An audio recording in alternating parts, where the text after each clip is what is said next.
Hola a tots, el Barça ha guanyat 3-0 al Mallorca al Camp Nou en una molt bona segona meitat molt millor que el que hem pogut veure a la primera part. A la primera part un Barça on li ha costat, on el Mallorca ha plantejat un partit d'aquests tediosos a l'hora del migdiada, amb línia de 5 defenses, 4 per davant, no s'està comentant res del meu bigoti. No s'està comentant. Només vull comentaris al xat opinant del meu bigoti. Què us sembla? Me l'haig de deixar? No me l'haig de deixar? Què us sembla? Em fa més jove, em fa més vell, em fa més avi. O sigui, ara jo soc plenament conscient que si m'acosto molt, soc una persona a la que costa creure's ara mateix. O sigui, soc una persona amb un toc una miqueta còmic ara mateix. Ja ho sé que soc una persona amb un toc una miqueta còmic ara mateix. Però a mi m'agrada, estèticament, m'agrada. I era una cosa que volia provar fa molt de temps. Comentaris al xat sobre... Al xat no, al vostre comentari sobre el meu bigoti. Ràpid. El Barça, la primera part tediosa, primera part que costa, bloc de 5, ha pogut trencar el marcador abans de la primera peta, això li ha donat aire de cara a la segona part, on sí que ha imposat un ritme molt més alt, on sí que ha trobat els espais, on sí que ha pogut desarbolar la defensa del Mallorca i on ha fet, jo crec que 25 minuts de la segona meitat molt bones, que després, a part, ha pogut tancar amb la cirereta del gol de Marc Bernal i el debut de Tommy Márquez com a futbolista del primer equip del Barça. A part d'això, ha estat un dia especial perquè he narrat el partit en directe. Si no l'heu vist, teniu el directe penjat, també tindreu un vídeo, resum de 10-12 minuts amb els millors moments del partit directament penjats a YouTube, si voleu esperar-vos, i podreu gaudir-ne. La idea és fer més directes com aquest? No ho sé. La idea és narrar els partits sempre del Barça i tal? No ho sé. Primer de tot perquè tinc una impossibilitat tècnica, és a dir, avui el partit l'he pogut veure perquè amb un compte bàsic de Movistar podia veure el partit, però no l'he pogut...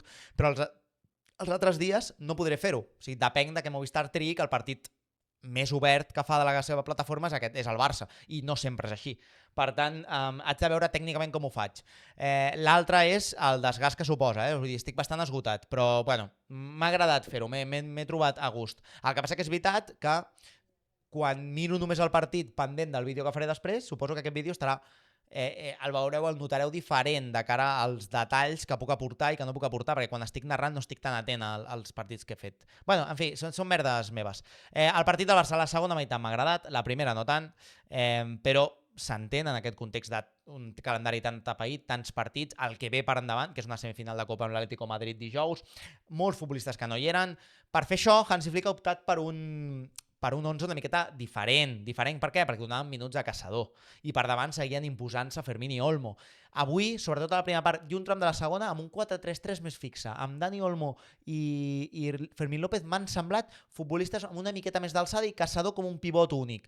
A vegades Olmo sí que venia una miqueta més a la base a rebre en aquesta segona alçada, però avui m'ha semblat com més estàtic, sobretot en la segona meitat. El Barça que sortia amb Joan García a la porteria, defenses amb Koundé, Cubarsí, Eric Garcia, Valde a la defensa, Dani Olmo, Caçador, Fermín al mig del camp, Lewandowski davant, per la dreta Lamine Yamal i per l'esquerra Marcus Rashford, del qual parlaré avui, perquè ha fet un molt bon partit, sobretot a la primera part, des del punt de vista individual, no tant des del col·lectiu, però sí que a vegades se li demana això, no? Que sigui resolutiu i que tingui un punt de qualitat individual en els últims metres, i a vegades li costa, i avui m'ha semblat que sobretot a la primera part ho ha fet i ho ha fet molt bé. El Barça, que no ha començat bé el partit, sobretot, qui no ha començat bé el partit és Jules Koundé, que és un sospitós habitual, que es diu, sospitós habitual.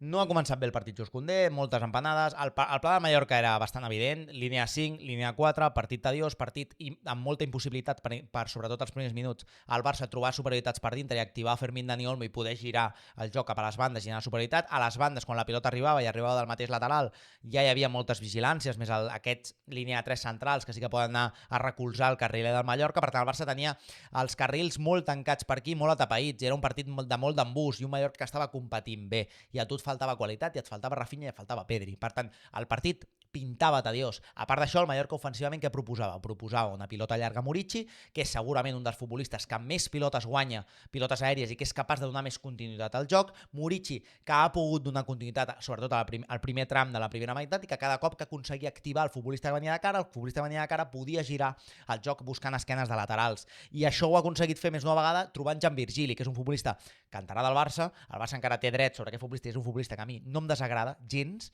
Ha buscat l'1 contra 1 més d'una vegada amb amb Koundé i a les primers 10, 15, 20 minuts li ha guanyat bastant la torrada. O sigui, ha deixat a Koundé bastant retratat a les primeres accions. Fins i tot hi ha hagut una acció on Jan Virgili ha fet una diagonal creuant-se a l'altra banda i ha atacat per banda dreta, ha guanyat línia de fons, ha guanyat pràcticament l'esquena als centrals, ha fet una passada de la mort i Murici ha rematat dintre l'àrea petita una ocasió molt clara pel Mallorca. Si el Mallorca hagués marcat amb el pla de partit que portava, al Barça li hagués costat moltíssim aixecar això. El Barça, que ha anat passant els minuts i ha anat trobant, li costava, o sigui, era molt evident que el Barça acabaria trobant situacions que li serien favorables si augmentava el ritme. Hi ha hagut un parell d'accions, sobretot una amb Rashford, que ha aconseguit el Barça tocar amb molta velocitat, és a dir, Valde amb Fermín, Fermín Olmo, Caçador de cara, Caçador tornava a jugar per Fermín. Al Mallorca no li importava defensar-se molt a prop de l'àrea perquè acumulava molts futbolistes i el que volia era tapar aquesta passada interior. El Barça, que sí que hi ha hagut un parell d'accions que ha pogut trobar Rashford obert a la banda i en estàtic ha aconseguit trobar-lo contra un Mafeo venint cap a dintre, amenaçant Valde amb doblar i ell venia cap a dintre, i en aquestes ha pogut trobar alguna acció de rematada a la porteria amb cama dreta. I una d'aquestes ha estat a punt de ser el gol. Ha rematat i el pilot ha sortit al costat del pal.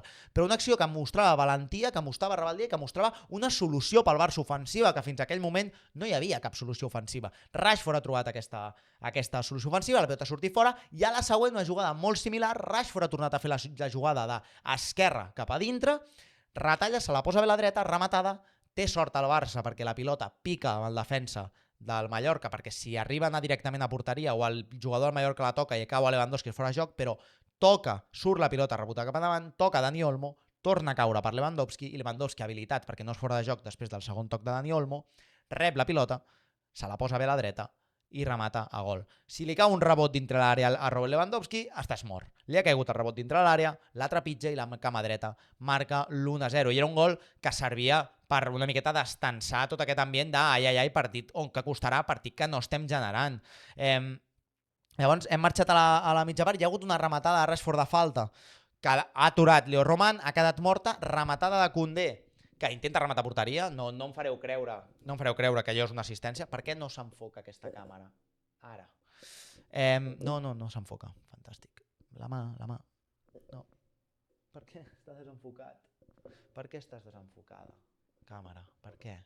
Per què ho fas, això? Ara. Val, doncs he intentat fer aquesta rematada amb Robert Lewandowski, no, perdoneu, Jules Koundé, que s'ha trobat aquest rebot dintre l'àrea després de l'aturada de Leo Roman, rematada amb cama dreta, la pilota que va al segon pal perquè remata molt malament Jules Koundé, i Lamine, que passava per allà, no ha pogut impactar amb la pilota, o ha impactat fatal amb la pilota i la pilota ha marxat fora. Era una ocasió claríssima just abans del descans de fer el 2-0. Una cosa que m'ha fet bastanta ràbia també és que la defensa, la barrera, la tanca defensiva del Mallorca s'avançava amb la línia d'esprai feta per l'àrbitre, a la cara de l'àrbitre s'estaven avançant i no hi havia manera que l'àrbitre digués no, tira cap enrere i torna a sacar la falta. Tireu cap enrere que deu Busquets aquí que he fet una línia al terra per alguna cosa. Doncs no. L'àrbitre dient que saquis, que és igual la línia al terra. Collons és igual la línia al terra, doncs per què collons la fas? Bueno, perfecte. És que ho ha tornat a fer la segona part i és per insultar-lo no sé quantes vegades, a part del penal. Déu-n'hi-do el tema de l'àrbitre avui, Déu-n'hi-do. El Barça ha quedat a la mitja part i la sensació de que si el Barça seguia amb la tendència a la primera part acabaria trobant ocasions, i el Barça no és que seguís amb la tendència a la primera part, és que el Barça ha elevat aquesta tendència, l'ha multiplicada per 10 i hi ha hagut 10, 15, 20 minuts de la segona meitat, al principi sobretot, que el Barça ha tornat boig al Mallorca. El Mallorca era incapaç de sortir, el Mallorca no trobava la passada llarga per la descarregada de Murici, el Barça cada cop recuperava i cada cop recuperava més a prop de l'àrea, fins al punt que ha tingut ocasions vàries per marcar el segon. Hi ha hagut una de Fermín claríssima que ha retallat dintre l'àrea, ha buscat la rematada amb cama esquerra, aturada boníssima de Leo Roman, córner, i en un d'aquests córners el Barça ha insistit molt en la idea de treure el córner en curt i jugar a la frontal de l'àrea. Molt. No sé si era una cosa que havien vist, no sé si era una cosa treballada, però ha insistit molt. I sempre hi havia un futbolista del Barça sol a la frontal de l'àrea. El problema que ha tingut el Mallorca és que un d'aquests futbolistes que ha rebut la pilota a la frontal de l'àrea ha estat Lamine Yamal. I clar, el problema el tens que quan rep la pilota Lamine Yamal a la frontal de l'àrea, doncs segurament estàs mort. Rep la pilota Lamine, retalla, com esteu veient, rematada amb cama esquerra, enganya tothom, perquè tothom pensa que Lamine rematarà amb aquesta espècie de rosqueta buscant el pal llarg del porter, amb la seva cama esquerra, amb la seva cama bona, i el que fa Lamine és creuar-la pel curt del porter amb una rematada duríssima, seca, amb cama esquerra, que enganya tothom, fins i tot el porter, que no es pot ni llançar. La pilota, en aquesta repetició no ho esteu veient, perquè són talls de fotografia i no es pot interpretar la velocitat de la pilota ha sortit molt forta, i ha anat directament dintre la porteria de Leo Roman. Lamine Yamal, que s'inventava aquest golaç, el futbolista que no feia gols, el futbolista que no era decisiu, però és que a part d'aquest gol li han tangat un penal clamorós, escandalós, meridià, vergonyós, que no he posat, encara no sé per què, no ho he posat, però ha estat un penal claríssim, que no li ha donat la gana a l'àrbitre d'anar al VAR, perquè no li ha donat la gana, però és que no era un penal de VAR, és que és un penal de que l'àrbitre l'ha de veure i l'ha de xiular, no li ha donat la gana, però Lamine Yamal, 2 accions després, ha marcat aquest gol al minut 60. Un golaç d'un Lamine Yamal que, insisteixo, us pot agradar més o menys com és fora del camp, que ningú té ni puta idea de com és fora del camp. Dintre del camp el seu rendiment no guarda un paró, no hi ha una esmena, no hi ha cap queixa al rendiment de Lamine Yamal, no pots queixar-te tant. L'única esmena que li pot fer és que els gols que té fàcils a vegades i que perdona, no els perdoni. Però això, amb el temps, caurà pel seu propi pes i multiplicarà els números que ja té, que ja són boníssims, els números que té, si anem a les estadístiques, els multiplicarà per 10 quan aquestes accions senzilles, quan aquestes accions fàcils les sumi de cara a barraca, que ho farà perquè és un tema de maduresa, perquè és un tema d'edat i perquè és un tema d'acumulació de partits. Ho acabarà fent, caurà pel seu propi pes i els números de Lamine Yamal passaran de ser boníssims, extraordinaris, a monstruosos. El gol d'avui és monstruós, el gol d'avui és una demostració de que és un futbolista que és capaç d'inventar-se per ell mateix un gol, i això no té valor, això no es paga al món del futbol. I el Barça que aconseguia el segon. El Barça que en aquell moment feia canvis, entrava Marc Bernal, entrava Ferran, i ha estat en una transició del Barça boníssima. El Mallorca que ha tingut una opció, en una mala passada de Caçador i Eric Garcia, recupera la pilota Antonio Sánchez, i el l'1 contra 1 ha perdonat davant de Joan Garcia, que ha fet una bona aturada, i en un servei de porteria el Barça ha fet una jugada que ha sortit des del darrere amb la pilota i ho ha fet molt bé, i ha servit pel gol de Marc Bernal. Aquí ja esteu veient l'acció. Marc Bernal guanya l'esquena de defensa, fantàstica lectura de Marc Bernal a l'esquena de defensa, es plantava dintre de l'àrea, retalla aquest jugador quan tothom pensa que rematarà amb la dreta, retalla i se la posa a l'esquerra i rematada per fer el 3-0. Gol importantíssim pel nano, gol vital per nano. Crec que no hi ha ningú, cap barcelonista, que no s'hagi alegrat infinitament per aquest noi que ha patit tant durant l'últim any i que se li espera un futur tan bèstia, i amb el gol que ha fet avui es demostra aquest futur que li espera aquest nano. Gol escandalós, golaç de Bernal, sobretot per la calma que té dintre de l'àrea, de que quan tothom s'espera que un mig centre que no està habituat a trobar-se en aquelles situacions dintre l'àrea, tothom s'espera que la primera que pot aixequi el cap i la intenti rebentar amunt, ell amb tota la calma, la qualitat que té, perquè té una qualitat immensa, retalla amb cama dreta, se la posa a l'esquerra i marca el 3-0. Però parlo de la jugada prèvia perquè crec que ha estat una jugada que el Barça ha treballat. Crec que ha estat una jugada on el Mallorca ha sortit a pressionar davant i el Barça ha treballat aquesta sortida de pilota. Una molt bona descàrrega de Ferran. Els centrals que han trobat Ferran de cara, Ferran ha vingut a descarregar, ha descarregat per Rooney Bargi emparellat amb el seu defensor, ha guanyat la cursa aquest defensor i ha deixat la pilota de cara per Fermín, que venia de fer el recolzament per sortir en curt i que venia amb carrera i de cara amb tot el camp per endavant sense que ningú el parés. Fermín, que controla la pilota, ha aixecat el cap, ha vist que Bernal guanyava l'esquena meravellosament bé de la defensa, passada l'espai per la defensa avançada del Mallorca, Bernal, que té aquesta arribada des del darrere, es planta 1 contra 1 davant del porter i amb la qualitat que té defineix com esteu veient. Fantàstica jugada del Barça que demostra que treballa, que és un equip treballat, que és un equip que té iniciatives i té variants pels problemes que li pugui suposar als equips contraris a l'hora de pressionar, i fantàstic Mallorca, i tancàvem la festa de la victòria amb aquest gol. Ai... Ja està, després ha debutat Tommy, que és bastant més alt del que em pensava. No pensava que fos tan alt, Tommy Márquez, i molt bona segona part del Barça. M'agrada la segona part del Barça. I també vull destacar, bon partit de Marc Caçador. Crec que és la primera vegada des de la lesió, des de la temporada passada, que veig un Marc Caçador que sí que és reconeixible i comparable al Marc Caçador de la temporada passada. Crec, de veritat, que aquest Marc Caçador sí que és comparable al Marc Caçador de la temporada passada. Ha fet un molt bon partit Marc Caçador avui. Atent, la sensació aquesta d'estar a prop de la gent, Marc Caçador avui una altra vegada. Que jo tinc la sensació de que aquest any no la teníem. La sensació de que Marc Caçador avui, en aquests partits com el d'avui, està lluny de la gent. Val? I avui no, avui estava a prop, recuperava la pilota ràpid, arribava, s'anticipava, i era aquesta sensació una miqueta de piranya que sí que veies amb Caçador l'any passat, que sempre posava el peu i que sempre hi arribava abans que els demés. Doncs avui he tornat a tenir aquesta sensació amb Marc Caçador una mica, i no tant com els últims partits on jo el veia lluny de la jugada sempre, que no arribava. Per tant, molt content també per Caçador, que ha jugat els 90 minuts, això vol dir que segurament dijous no jugarà. Veurem qui juga dijous, no hi haurà Pedri. Avui no ha jugat De Jong, per tant De Jong serà titular dijous. Rafinha també arriba dijous. Ha canviat Rashford per molèstia, jo crec que ha rebut algun cop i tenia alguna molèstia. Molt bon partit de Marcus Rashford també avui. Em dóna la sensació que Rashford està sumant ja des de la part individual, no col·lectiva, però sí des de la part individual, i és una cosa que bueno, al final tens aquest futbolista, aquest recurs per això, i per tant entenc que se l'ha de valorar també en aquest recurs, i he estat dur amb ell i crec que hi ha moments on desentona i crec que hi ha moments on surt creu. Crec que és una moneda a l'aire, Rashford, que hi ha moments on surt creu. Avui ha sortit cara i hem de lluitar tots perquè la majoria de partits de Rashford surtin cara, perquè si ho aconseguim tenim un futbolista que pot ser desequilibrant als últims metres, i avui ho ha estat. Val? Avui en un partit trebat, en un partit on no tens Rafinha, en un partit on no tens Pedri, en un partit on se pot complicar, ha aparegut Marcus Rashford per individualment desencallar la situació. Fantàstic, genial. Estem feliços de la vida per Marcus Rashford i sobretot per Marc Bernal.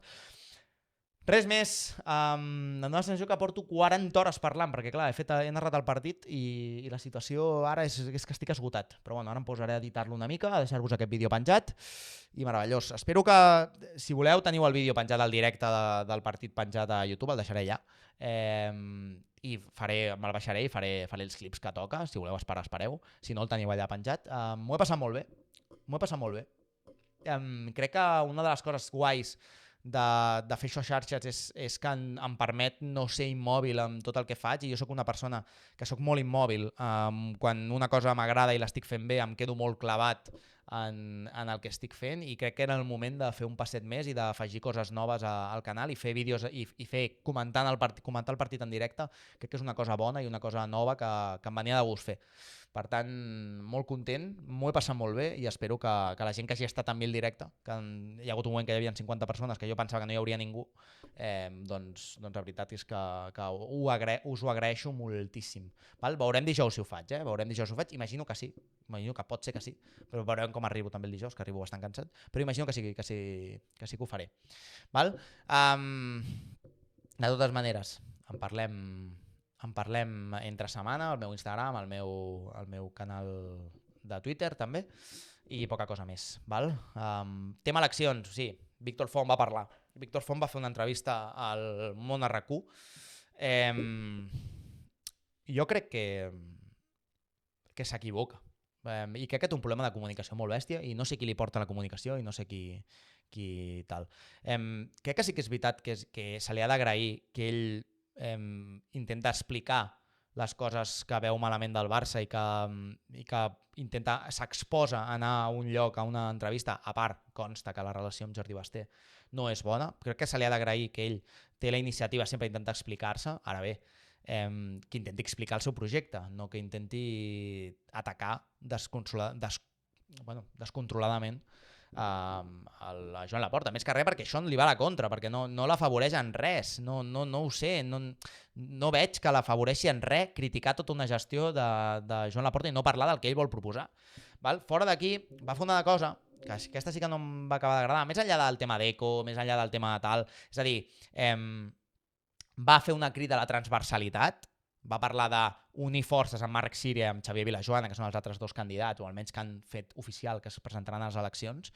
Val? A mi em sorprèn que obri la porta desacomplexadament a que exdirectius de Sandro Rossell i de Josep Maria Bartomeu s'afegeixin a la seva candidatura. Em sembla delirant. Em sembla que si és un Barça que de veritat ha de generar un canvi i que ha de generar un tal, tu no pots comptar amb un tio que és exdirectiu de Josep Maria Bartomeu. No pots comptar amb ell, perquè si tu t'estàs queixant d'un antic règim, si tu t'estàs criticant una manera de fer del club que és presidencialista, que vols fugir d'aquest model, tu estàs agafant un tio que porta no sé quants anys al club de directiu, d'un directiu d'una de les etapes més fosques del club, que lloava aquella manera de fer, que era un directiu d'aquella manera de fer, i tu vas i li obres la porta descontroladament perquè sigui, més que res perquè intenta fer de contrapès a la porta. És a dir, em dóna la sensació que per tacticisme polític obres la porta a gent que no sé si si van molt de la mà de tu, del que vols proposar, del que vols fer, del que defenses, fins i tot a la mateixa pròpia entrevista. Val? I que tot al final no val per restar vots o per tenir un front comú davant del laportisme. Crec que tot no s'hi val i que obrir la porta a directius de Bartomeu hauria de ser una línia vermella a qualsevol candidatura que vulgui proposar una cosa viable pel Barça. Comptar amb algú que ha format part de la Junta de Bartomeu em sembla bueno, delirant. Fins l'últim dia, que no va marxar fins l'últim dia aquest tio, Bueno, perfecte. Sembla que no hi haurà transversalitat perquè Marc Síria sembla que es presentarà pel seu propi compte. I després va dir una cosa que aquí sí que crec que s'equivoca, més que res, s'equivoca després, perquè va dir que va haver un proveïdor del Barça, que és ICL, que va pagar 300.000 euros a directius del club, directament a les seves butxaques. Que aquest proveïdor, que organitza partits amistosos, va pagar directament una quantitat als directius i els hi va pagar les multes, i no sé, unes multes, i jo què sé, una història estranya. Val? I quan Jordi Basté li va dir i per què no denuncia els jutjats? I va dir no, perquè jo estic preparant el Barça del futur, jo no puc anar si tu no pots anar als jutjats a denunciar això, si de veritat el que vols és defensar el Barça, si de veritat tens proves de que això ha passat, tu el que vols és simplement tacticisme polític escarós.